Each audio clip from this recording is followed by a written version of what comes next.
할렐루야, 반갑습니다. 2021년 6월 29일 화요일입니다.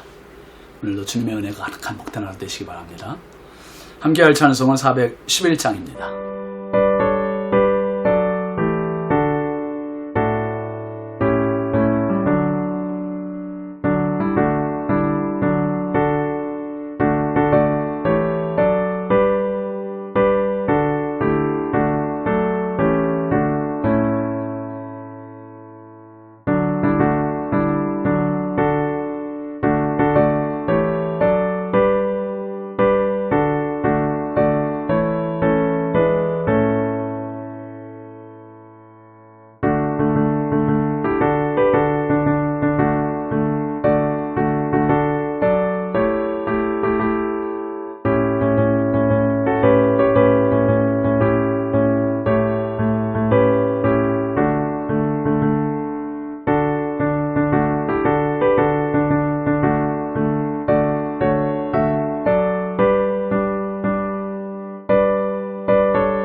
오늘 우리에게 주신 하나님의 말씀은 열왕기상 11장 23절부터 25절까지입니다.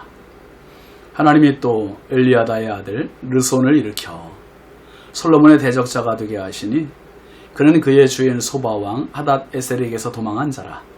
다윗이 소바 사람을 죽일 때에 르손이 사람들을 자기에게 모으고 그 무리의 괴수가 되어 다메섹으로 가서 살다가 거기서 왕이 되었더라.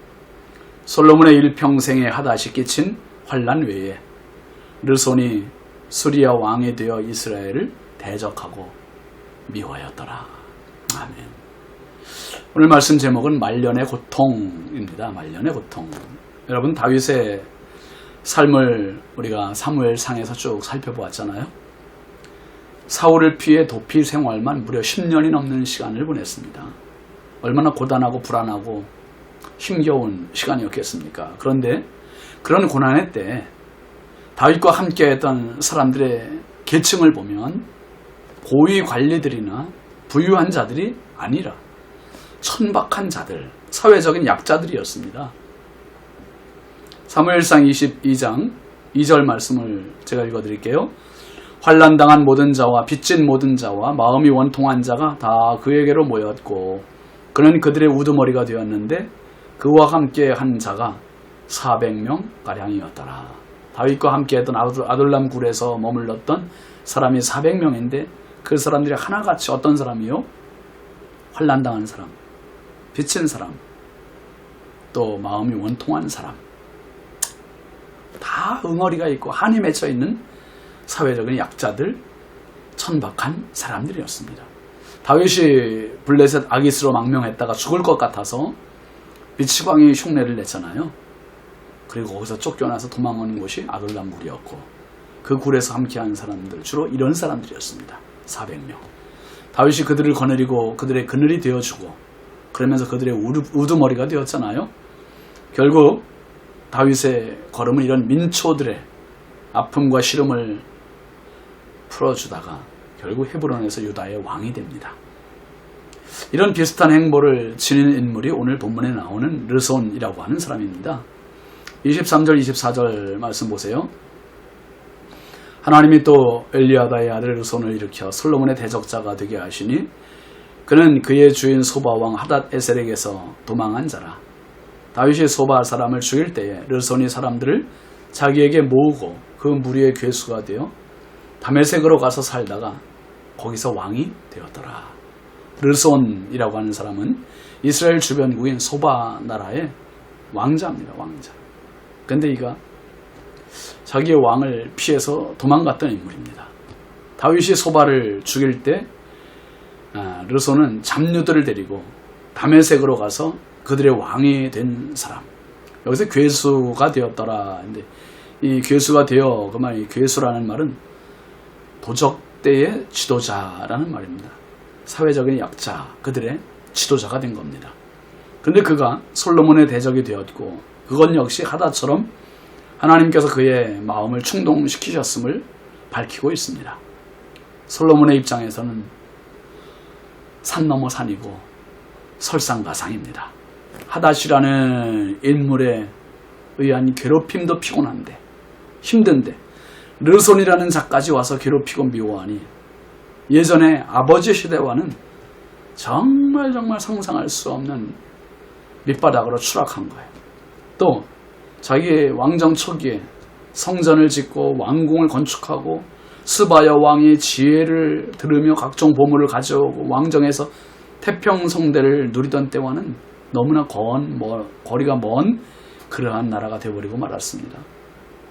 25절 말씀 보세요. 솔로몬의 일평생에 하닷이 끼친 환난 외에 르손이 수리아 왕이 되어 이스라엘을 대적하고 미워하였더라 했습니다.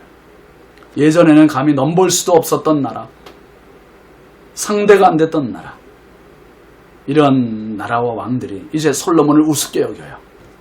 솔로몬을 미워해요. 솔로몬의 대적이 돼요. 이건 뭡니까? 하나님의 역사하심이에요. 솔로몬이 하나님을 등지니 마음을 돌이키니 하나님께서 솔로몬의 대적자들을 사방에 세우시는 겁니다. 하나님을 대적하는 자는 결코 흥할 수 없습니다. 하나님은 2번이나 솔로몬에게 같은 말씀하셨어요. 뭐라고요? 내 아버지 다윗같이 내 율례, 내 법도, 내 규례를 잘 지켜 행하면 왕위를 영원히 견고하게 해주겠다 약속하셨어요. 그럼에도 그것을 지키기가 그렇게 어려웠습니다. 자신의 당대에 하나님으로부터 마음을 돌려 이방신에게 갔던 솔로몬, 참으로 안타까운 장면이 아닐 수 없습니다. 제 목회를 하다 보면 신앙생활을 잘하는 것 같다가도 신앙을 떠나는 분들이 의외로 있어요. 참 정말 안타깝습니다. 또 이단으로 빠지는 사람들도 있어요. 영문을 알 수 없는 일이죠. 어떻게 얻은 신앙인데 이 구원의 길을 어떻게 하나님께서 허락해 주시는 생명의 길인데 이 길을 버립니까? 이 길을 떠납니까? 여러분 정말 절대로 이런 길, 신앙의 길, 예수 복음을 떠나면 안 됩니다. 무슨 일이 있어도, 세상에 두 쪽 나는 한이 있어도 절대로 떠나면 안 돼요. 예수님께서 어느 날 제자들에게 물으셨지요. 오병이어의 기적 현장에서 수많은 사람들이 예수님으로부터 떡과 물고기를 먹고 배불림을 얻고 예수님께서 내가 생명의 떡이다 말씀하시자 사람들이 무슨 일인지 참 말이 어렵다 그러면서 다 떠나가는 거예요.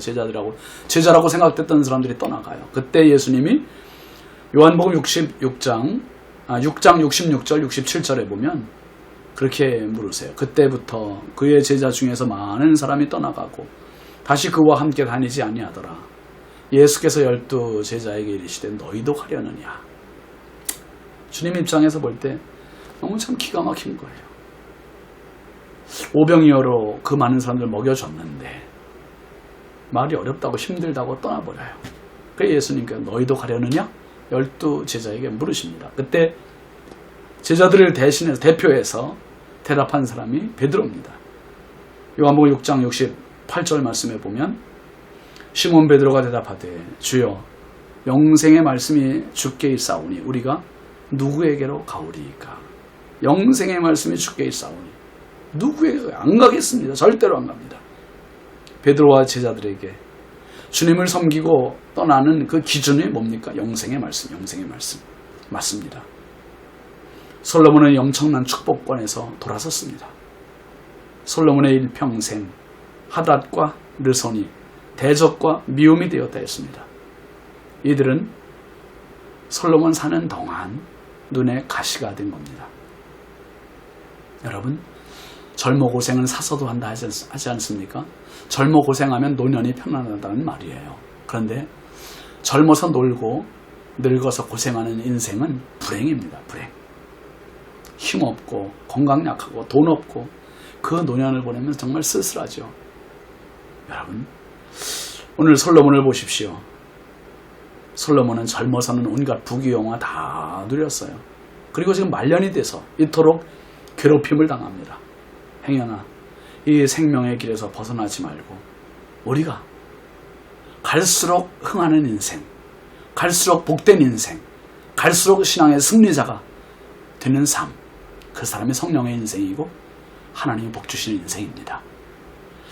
저와 여러분이 말년의 고통이 아니라 말년의 축복, 말년의 행복, 말년의 기쁨이 가득한 은혜의 삶 되시길 주의 이름으로 축원합니다. 기도합시다. 하나님 아버지 감사합니다. 솔로몬 왕의 모습이 우리의 모습 행여나 되지 않도록 늘 깨어 기도하게 하시고 겸손하게 하시고 바른 믿음을 지키게 하시고 하나님과의 관계를 친밀히 하는 생명의 신자들 되게 하여 주옵소서. 영생의 말씀이 주께 있사오니 우리가 어디로 가오리이까? 대답했던 베드로의 말과 같이 예수 떠나지 않게 하시고 예수 등지지 않게 하시고 오직 예수님만 사랑해서 우리의 말년이 행복하고 복되고 영원한 천국을 담보 잡는 축복의 인생 되게 하여 주옵소서. 예수님의 이름으로 축복하고 기도합니다. 아멘. 오늘도 주님과 동행하는 복된 하루 되십시오. 감사합니다.